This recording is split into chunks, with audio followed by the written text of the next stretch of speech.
Okay, now that General Hensley is here, we can start. Okay, good afternoon, everybody. How you doing?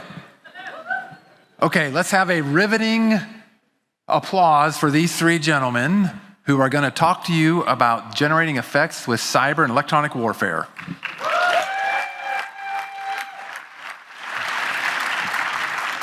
Not there's much going on with cyber and EW, but let's start with Larry Fenner, who is the commander of the 350th Spectrum Warfare Wing. Let's have him introduce himself and give you a little opening comments. Hey, thanks, General. Colonel Larry Fenner, Commander 350th Spectrum Warfare Wing. First, I just want to say thank you all for taking an interest in the MSO enterprise because there are some very promising things on the horizon. I want to thank our industry partners because the last time I checked, I don't build any of these pods. I don't make some of these fancy B-21, F-22 aircraft. You all do, and we figure out ways to exploit the kit and make the MSO enterprise and the techniques and the capabilities on those aircraft exploit the environment.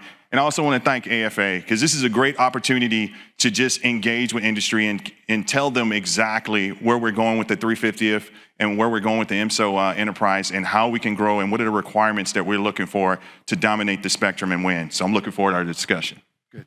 Thanks, Larry. And as part of our panel, we have Colonel Eddie Gutierrez, who is the Deputy Commander of Mission Delta 3. So Eddie, tell us what Mission Delta 3 is and a little bit about yourself. All right, thank you. I am the Deputy Commander for Mission Delta 3 and from the Integrated Mission Delta that the CSO talked about earlier at the conference as we combined our acquisitions, cyber, and intel professionals along with our EW operators all under one commander.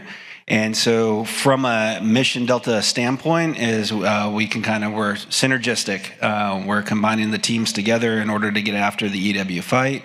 One of the things as I'm the acquisition personnel for the Mission Delta. And so within that construct is we see what the operators face on a daily basis. We look at the evolving threat, and then we have the ability to take what they need and go after with our industry partners and to address those in just under one 06 command. We don't have to go across field commands. We're able to do it within our own purview and execute in real time. Okay, thanks, Eddie. And then our most esteemed, last but not least, panel member is Colonel Marckenson Dieujuste, Colonel D as I like to call him because I usually don't do his last name very well. He's the 867th Cyber Ops Group Deputy Commander. So Marcus, tell us a little bit about yourself. Thank you, sir. No pressure. So appreciate the opportunity to share my perspective as well. I think it's an honor to share the stage here with General Skinner as well as my panel members. Colonel Marckenson Dieujuste, I am the 867 Cyberspace Operations Group. Essentially, the group consolidate all the cyber effects airmen as well as intel professionals that are presented to the Cyber National Mission Force. I'm also dual-hatted as the Air Force Component Commander to CNMF. Essentially, in tangible terms, what that means is that anytime we have Air National Guard members, Air Force Reserve members, or other members presented to CNMF, they would fall under my command. In the group, we are one, in the wing, we are my group is one of four groups within the wing. The 67 Cyberspace Wing, essentially, we call ourselves the premier cyber wing. I'm not sure if we have any 688th partners in the room here. Yes, indeed. So, to tell you quickly about the other groups, we've got two force generation groups, the 67 Cyberspace Operations Group, commanded by Colonel Voorhees.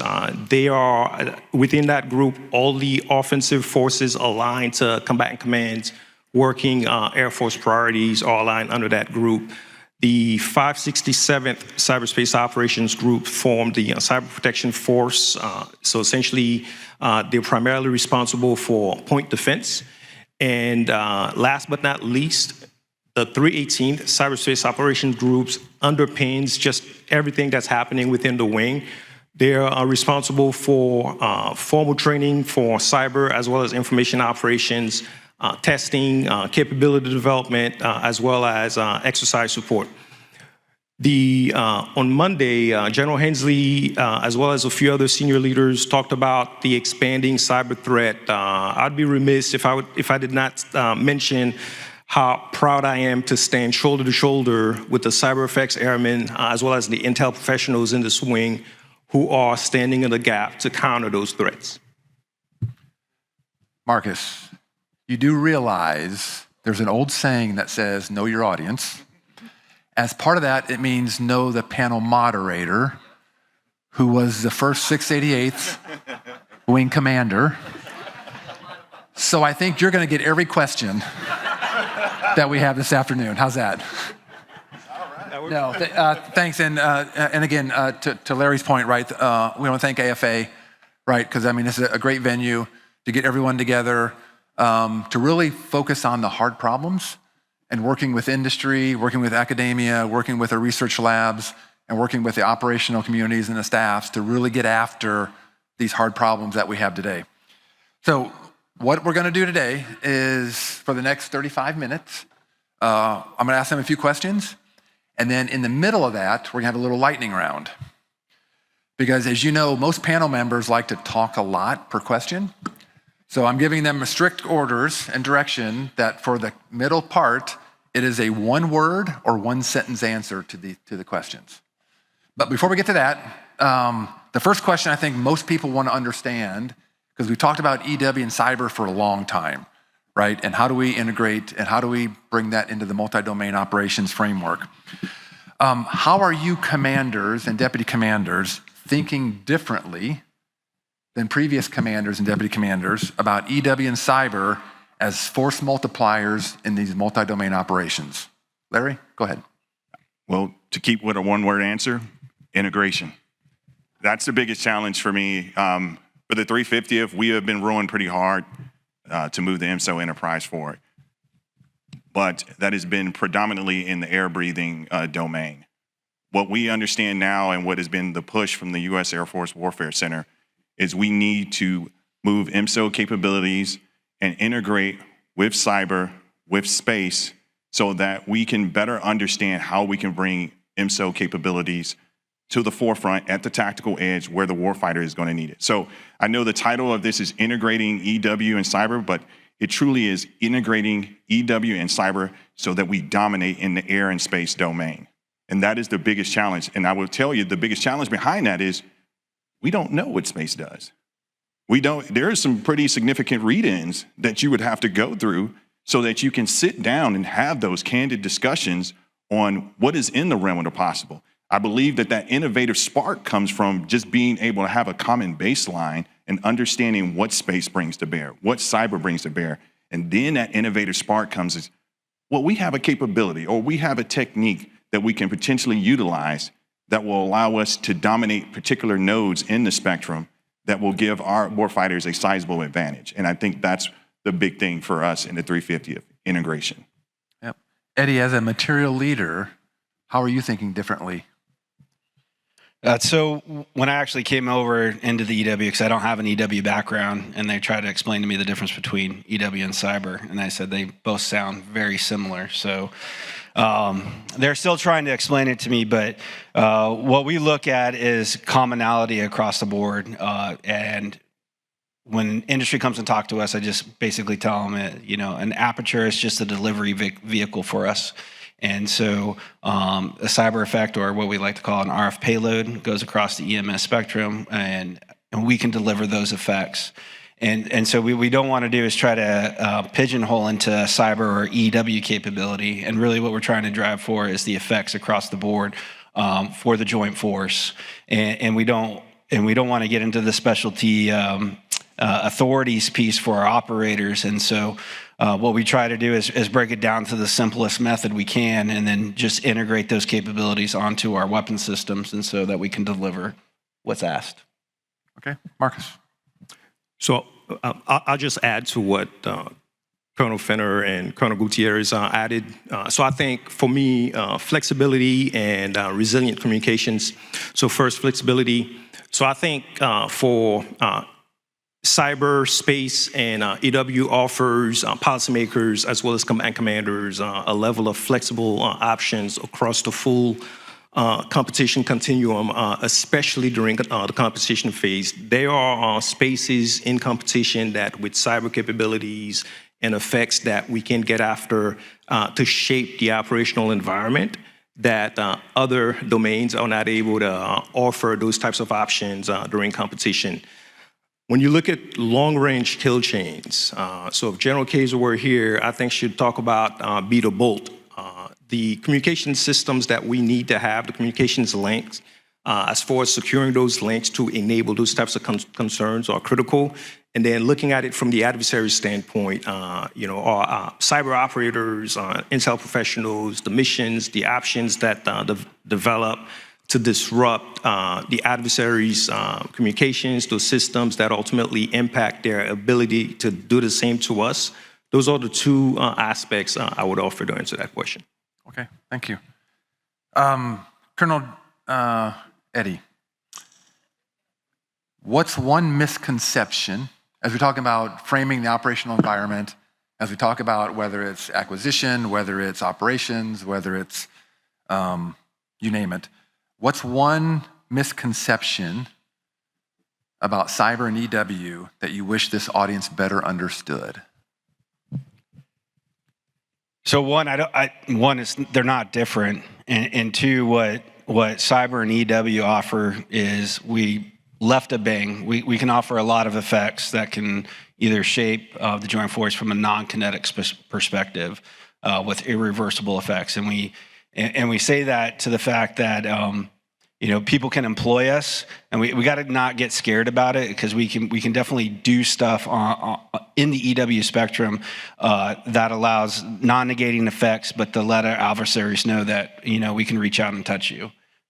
EW is the original long-range fires. I mean, we go from terrestrial all the way out to geo. We reach out and touch somebody. So I hope everybody understands that when employed, we can be effective. Okay, Marcus. What's one misconception you think you wish they would know? I would say, so I think with cyber warfare and EW, it's easy to default to think about those fields as highly technical fields, and they are. I think the misconception is the fact that the adversary is a breathing, thinking adversary that we are fighting. And when we think about warfare, cyber warfare, or what EW brings to the fight in those terms, it forces us to think about ultimately what are the strategic objectives that that adversary is looking to achieve, what are their goals, and we quickly find out that will help us shape the different options that we present from a cyber standpoint, EW standpoint, differently when we think about the strategic context, the strategic objectives that the adversary is looking to achieve against us. Okay. As commanders and deputies, one of the things that you're chartered to do is ensure effectiveness of your operations, ensure effectiveness of your organization. How do you measure the effectiveness of your effects in your mission space? Larry? So for us, I get this question a lot of what are the metrics and how do you determine if you are effective in your non-kinetic effects game plan?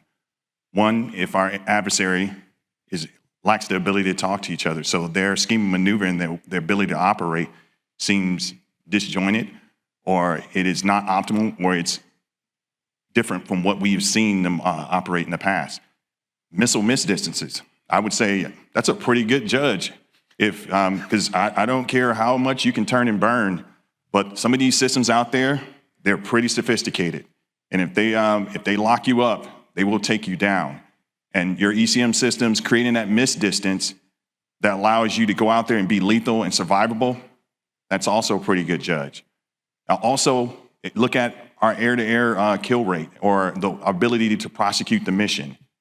If Blue is able to go out there and prosecute its mission within the heavily contested airspace that we see for the future and have little to no attrition, while Red suffers surmountable damages, I would say that's what winning looks like in my book. And if we are developing the capabilities to allow us to stand in and stand off, both offensive and defensive, to operate within those realms, that's what winning looks like, and those are the metrics that we are definitely looking at. Marcus, what about you? So I think the approach is similar to other domains. Where I think it changes in cyber, you don't always get the immediate feedback you get when you drop a Mark 82 on a target, or 1 to 5 rounds, going down range. So in those other domains, I think there's a lot of work that's been done to understand the parameters of the different munitions, weapon systems, what's the weapon engagement zone, effective range, so on and so forth. In cyber, at least today, based on where we are, it's more nebulous in terms of whether, like, when you actually execute a mission, whether or not it was successful. So I think some of the factors to consider: number one, what were your desired objectives? Were you able to change the adversary's behavior following a particular engagement? And are there ways to use other domains, whether intel capabilities, to determine whether or not you actually took out that target? Okay, Eddie. Anything to add? So for us, we monitor the spectrum, and we have our intel professionals who sit right next to our operators. And so to go back to try to keep it simple for me coming from the Army, they showed me a waterfall of, like, this is what a good signal looks like, and then it goes squiggly, and they said this is what a bad signal looks like. And so that we're able to determine effectiveness that way. And I think with the Mission Delta, having the intel professional sitting there that has the right authorities in order to look at the spectrum the way that they can and provide those effects to us, knowing that if we're on the right signal and we're generating the right effects at that time in real time, because technically we know we're not always in the fight. We don't see a missile miss, but for us to get some real-time BDA of the signal, just watching that does help us out be more effective. And you talk about the intelligence professionals, and really it's about the force, right? The entire force and the professionals that we have today and into the future. From your perspective, what skills or mindsets are needed for the next generation of EW and cyber operators? Well, that's a good question. So sometimes when they're away from the fight, they don't see the tangible effects. In the Army, you know when you're getting shot at because you hear the cracks of the bullets go by. But from an EW perspective, it's hard because you're by an aperture, but you're just affecting energy on the satellite. Really, it's that warfighter mindset of where they fit into the joint force scheme of maneuver and what they're able to achieve.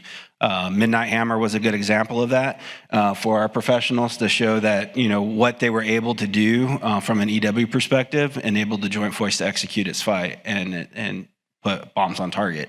And so you always have to go back to those folks and be like, hey, this is what it means to be in your warfighter. Yeah, you might be at the front line, but I told them that they're at the digital front line. And that's where the fight's initially going to start, is with our cyber and EW folks. And so they always have to be ready. They're going to be our first line of defense when we have to go and ratchet it up. So just making that warfighter mentality in our professionals to understand that that's where they fit in the whole joint force. Okay, Marcus. So I would say mindset over skill sets. So 2 areas, critical thinking and operational planning. So in cyber, we operate in a domain where solutions to challenges are not linear. A lot of times we need young airmen, big A airmen to take an innovative approach to determine, to come up with the solutions. Oftentimes, I will find myself in briefing with senior leaders about a particular operations that was successful. And I'll go back and think about the actual people who made that operation a success. Oftentimes, it's a young NCO, a young CGO, taking a very innovative approach, folks who are comfortable operating in the gray zone, who came up with those solutions. So I'd say first, critical thinking, because a lot of the capabilities that we have, a lot of the challenges we face, it requires that level of innovation to determine what the solutions are. And then the other piece, operational planning. I think in our community, specifically in cyber, we need a lot of folks who are versed in in planning. So for our teammates on the Army and Marines, from the Marine Corps, I know from the time that they enter the service, it's ingrained in them. Colonel Fenner talked about earlier integration of cyber, MSO, EW, and space. We need, as we work on planning, we need cyber operators who understand planning so that we can ensure the operations that we have, the options we have to offer are integrated into those plans. Okay, Larry. So I would go back to integration. You need because what you hear is the MSO lane, space, cyber, but if we operate within our own stovepipes, there's a lot of things being missed. What capabilities are being brought to bear? And is there a non-kinetic effects director or integrator that can take those different capabilities? Because a lot of times we don't know what's in the realm of the possible because it's in a stovepipe somewhere. But when it comes to bringing synergistic effects, non-kinetic effects, to get after those individual nodes, we have to get the operator of the future or the planner of the future that is a non-kinetic effects planner, not MSO, not cyber or space, but a non-kinetic effects planner that is read in, understands the capabilities that exist and how they can exploit the different nodes that we want to attack from red to support the scheme of maneuver for blue. That's what we need. We need folks that know these capabilities, that can sit down with the entire team and move the entire team forward, that can employ non-kinetic effects. So if you're in education and training, or you support education and training, you just heard, right? Operational planning, critical thinking. How do we develop critical thinking and problem solving and able to bring technology and bring operational maneuver to solve those problems and those challenges? Okay, let's change it up a little bit. A little lightning round for everyone. Okay, and I promise the questions will not get you in trouble. Your answers may, but the questions will not. So, okay, so Larry, we'll start with you and go down, and then we'll start with Eddie on the second one, and then Mark's on the third one. Okay, what's the most overhyped term relative to cyber and EW?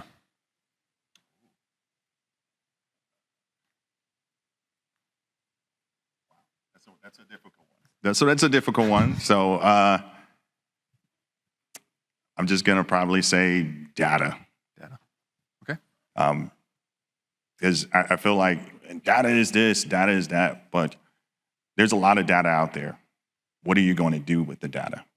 There's a lot of data that ends up on the cutting room floor, but is it pertinent to what we need to accomplish in our scheme of maneuver for non-kinetic effects?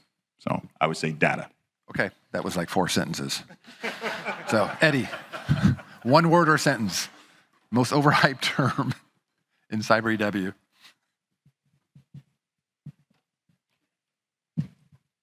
That's a hard one. I'm going to say non-kinetic because we need to start being kinetic. Okay, Marcus. I would say zero trust, even though I'm a big believer in the principles of zero trust. Okay, Eddie, we'll start with you. What's the biggest threat in the next 5 years? Well, I think we know China, so they're our biggest threat right now. Okay. Marcus, you may be at a disadvantage now because he said the normal word, but. I would say the evolution of drone warfare. I suspect what we've seen in Ukraine is just the tip of the iceberg. Okay. Larry? Yeah, I got to go with UAS on that one. That if you talk about defense of the homeland and the threat to the homeland, UAS is where do you I apologize, I'm probably a couple more sentences here.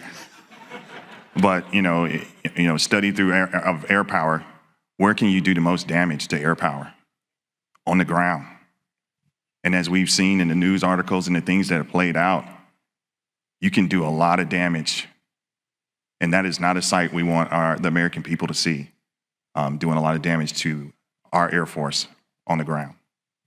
Okay, Marcus, who wins the Super Bowl this year? New York Jets.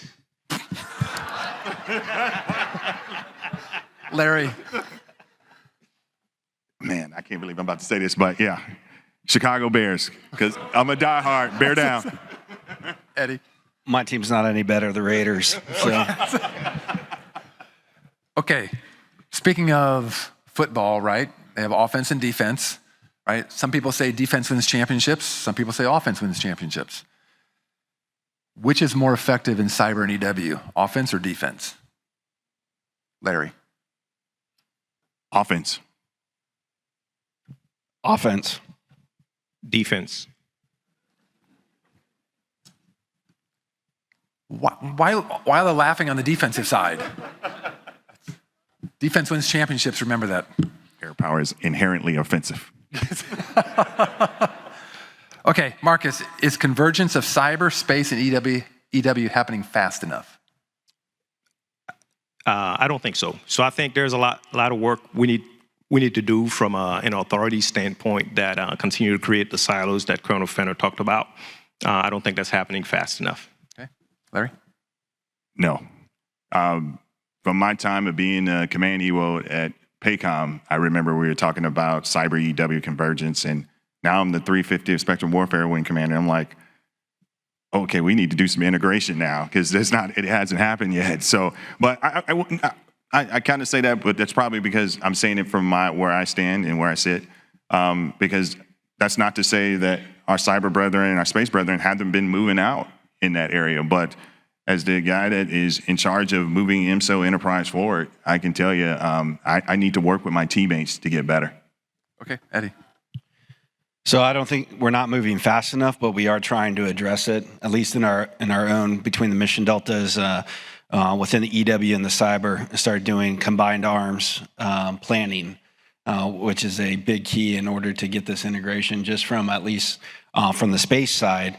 We're trying to work that ourselves, where traditionally they would just kind of do their own thing, and we're doing that now across the board, even with our orbital warfare.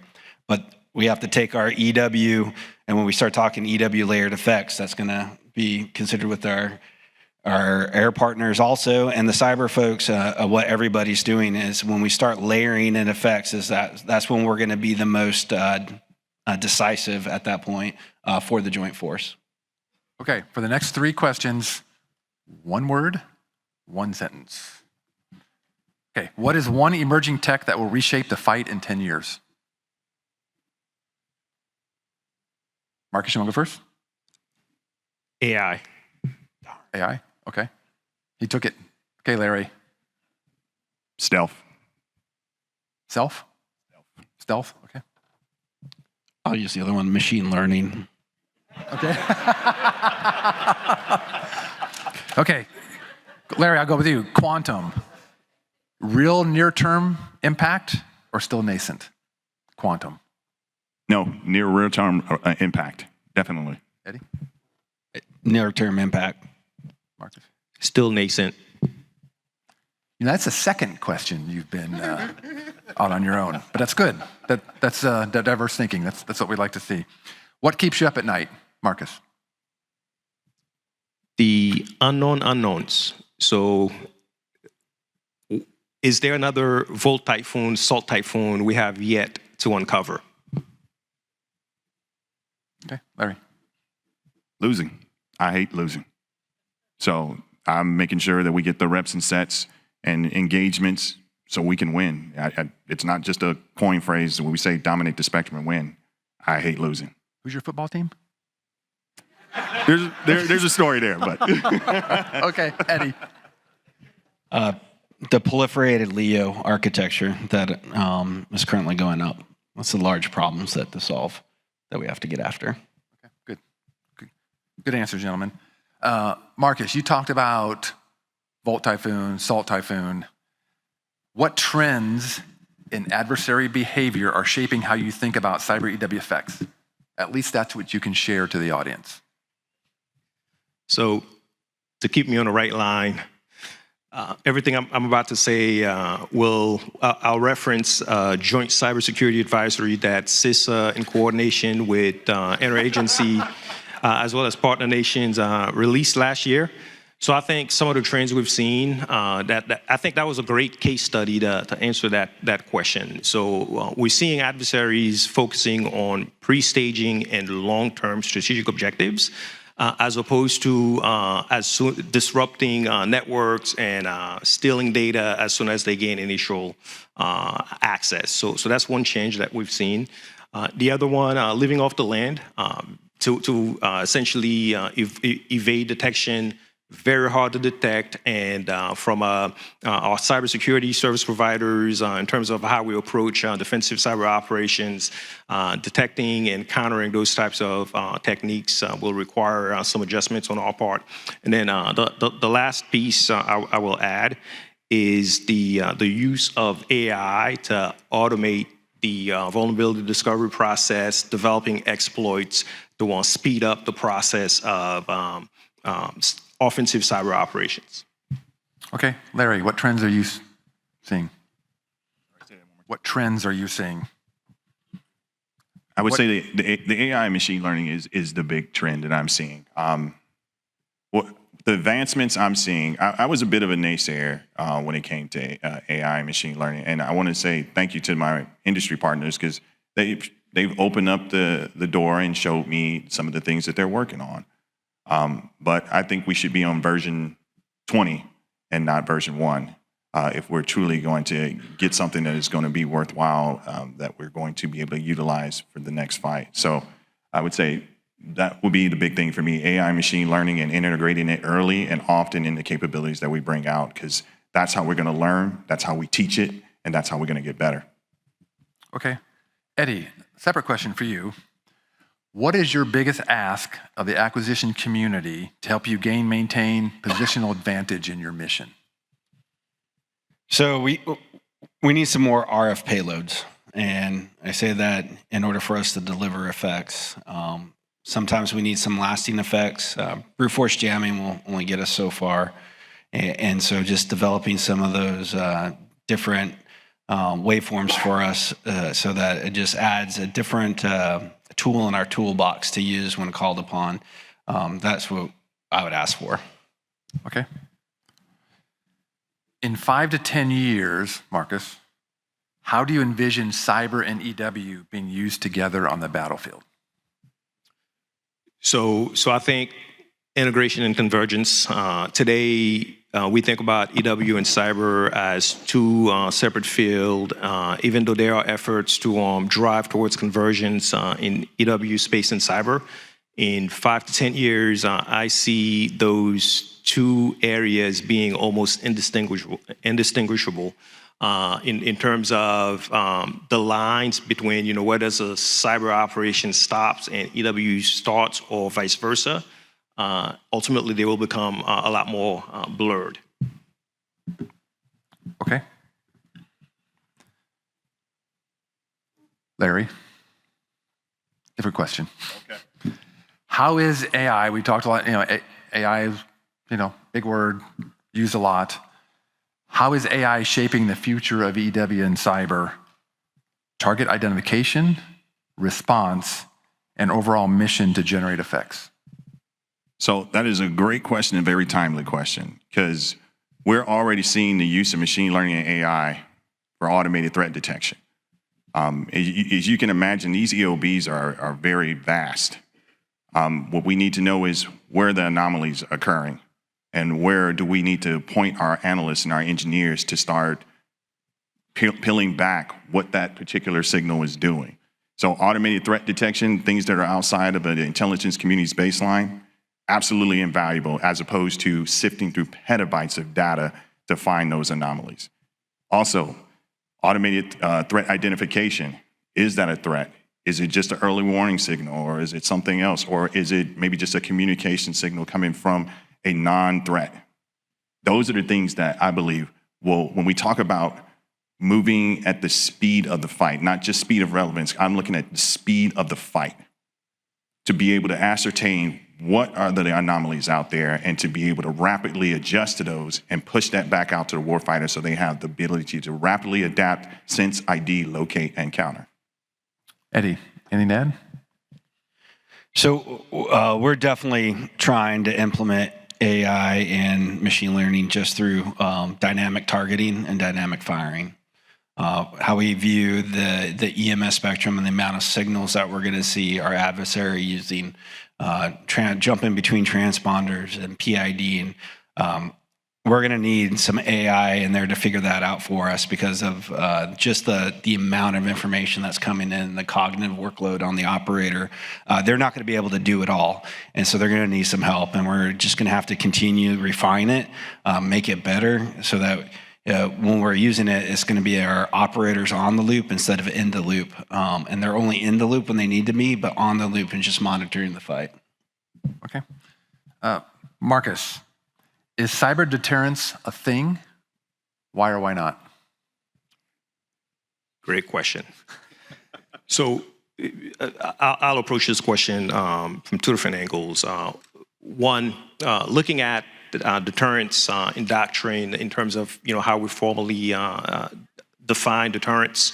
I think the four key elements you'll find are what I call the 4 C's: credibility, capability, communications, and cost benefit. So from a credibility standpoint, you have to be able to communicate to your adversary that you have, in fact, a capability that you could use to hurt them. So I think this is where I see cyber deterrence, that being extremely challenging, because how do you strike the balance of communicating capability that you have in cyber without tipping your hand? And as we know, in terms of offensive cyber capabilities, a lot of that hinge on having access to get in and deliver your payload.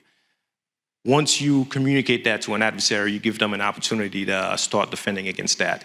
The other angle I would take to say it's not a thing yet is looking at deterrence by denial.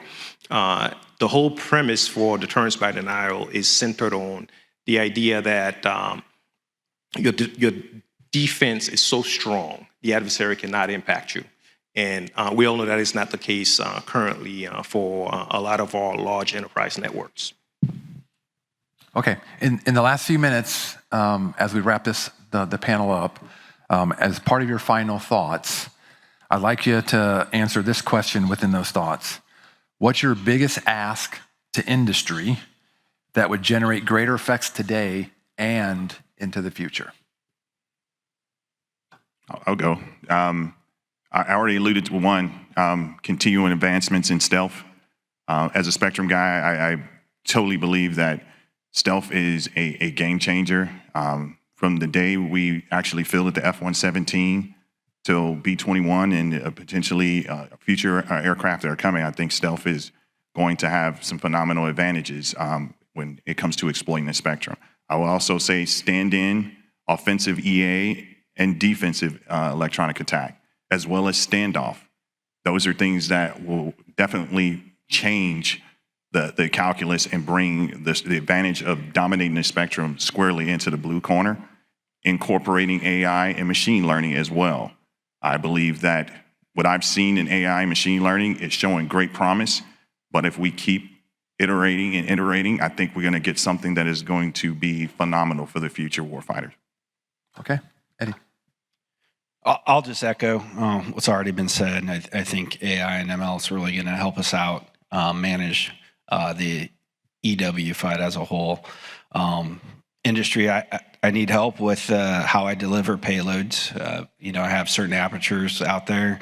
I need an effective way to where I'm not buying another aperture. I don't want to be in the hardware business. I'd like to be in the software business where I can just push software through my apertures in order to deliver effects. And because I just don't have the money to get after another aperture, and this one will expand our round count across the board because I have a lot of apertures to deliver those effects. And the more effects that I have in the toolbox that industry can provide will just make us more effective. Okay, Marcus. I'll just add 2 things. We need secure by design. Again, going back to Monday, General Kaiser talked about having resilient communication systems, communication links. I think when we look at a lot of the solutions that industry delivers, We need those to be designed for security. It's got to be, cybersecurity has to be built into the entire life cycle, acquisition life cycle. The other ask, so it's been 3 years, 4 years now since the NIST specification for Zero Trust was released. As I think about some of the techniques that we're seeing, I talked about living off the land, adversaries pre-staging for long-term, the ability for us to counter those techniques. I think the cybersecurity principles that are highlighted in that Zero Trust specification, that's how we will win in the future. So when you talk about least privilege, microsegmentation, data rights management, all those things, that would be my ask of industry. Okay, let's give this panel a round of applause for some great answers to integrating cyber and EW.